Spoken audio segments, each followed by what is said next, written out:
سيدة من الشهداء المسبلين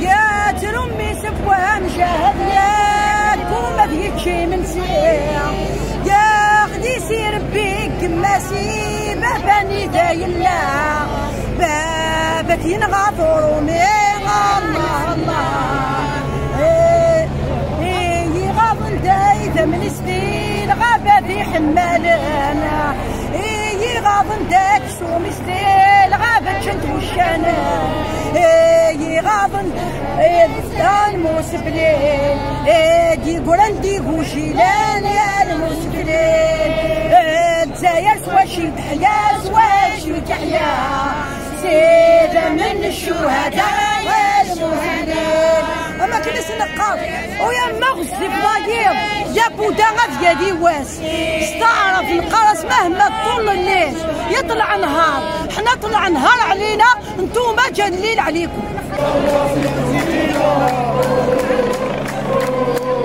انا ولينا بسيطو بينا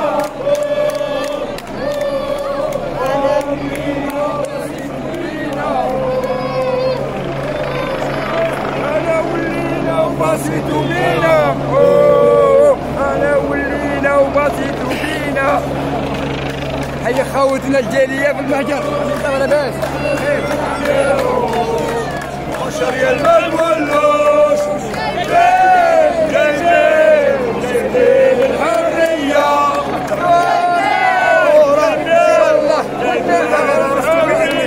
والله ما حابسين بالسلميه وصامدين بالسلميه حتى نحوكم ان شاء الله. ما عندكمش مكانه في الجزائر.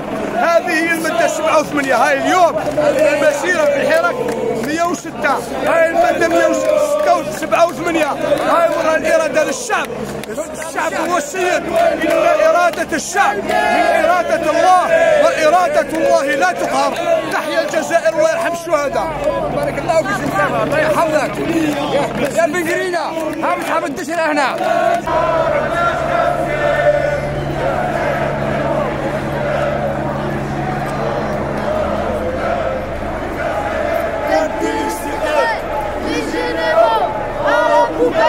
والجزائر تهدي الاستقلال للجميع على قبال والجزائر تهدي الاستقلال للجميع على قبال والجزائر تهدي الاستقلال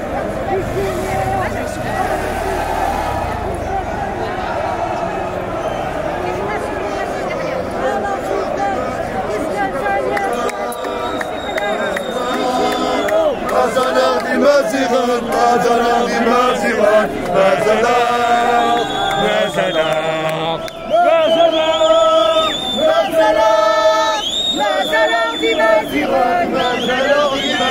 Le Hirak ne s'est jamais arrêté. Il a arrêté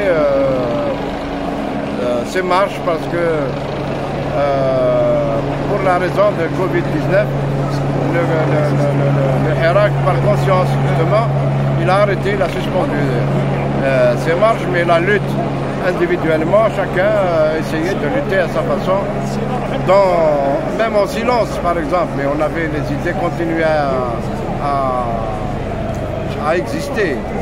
Et donc aujourd'hui, c'est la reprise des marches et c'est la reprise des contestations publiques et c'est la renaissance aussi de l'espoir parce que lorsque les marches ont été suspendues, l'État fantôme faisait au fait à sa guise ce qu'il voulait, etc. Finalement, tout ce qui a été fait, le pouvoir illégitime ne semble ne pas avoir écouté le cri du peuple. Voilà. Et les marches, concernant les marches à Guinée, les contestations à Guinée, nous ne marchons pas contre les individus, contre les personnes, mais contre un fonctionnement global qui mène le pays à la dérive, qui mène le pays à la ruine et au ridicule. Si on veut construire un État fort, il faut qu'il émane du peuple. Pour un État fort qui va garantir les libertés et les droits à la différence, et la protection de toutes les libertés individuelles, ainsi que le droit à la différence, il faut que ce pouvoir soit émané du peuple. Il ne peut pas construire un État fort à la marge de toute la population qui est en train de sortir dans la rue pour dire on veut un État civil et non militaire. Et vaille que vaille, on veut malgré tout prouver à l'étranger qu'ils sont en train de construire comme quoi ils ont un État et que c'est un État. Non, c'est ça. Le peuple a bien compris ça et que voilà, et que personne, le Hirak est un mouvement populaire qui n'appartient à aucun groupuscule.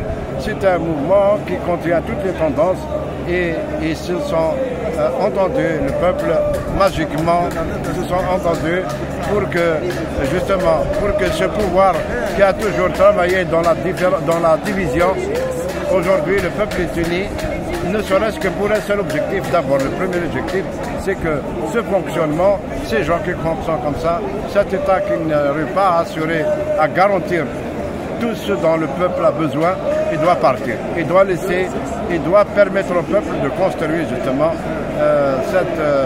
cette organisation qui est l'État, qui garantit à tout un chacun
جينا متنشرة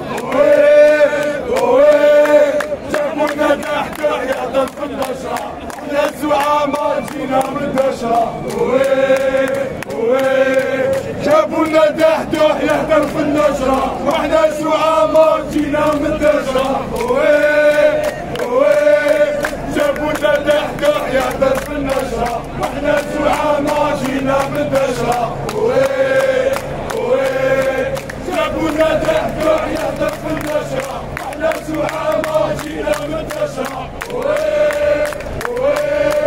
جابونا تحت يهدر في النشرة احنا زعامة جينا منتشرة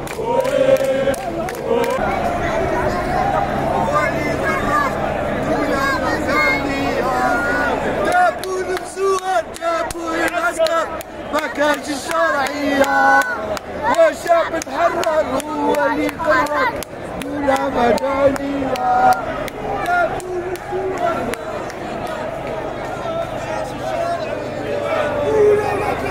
يسقط النظام دولة الحرام يسقط النظام دولة الحرام يسقط النظام دولة الحرام يسقط النظام دولة الحرام يسقط النظام دولة الحرام يسقط النظام دولة الحرام يسقط النظام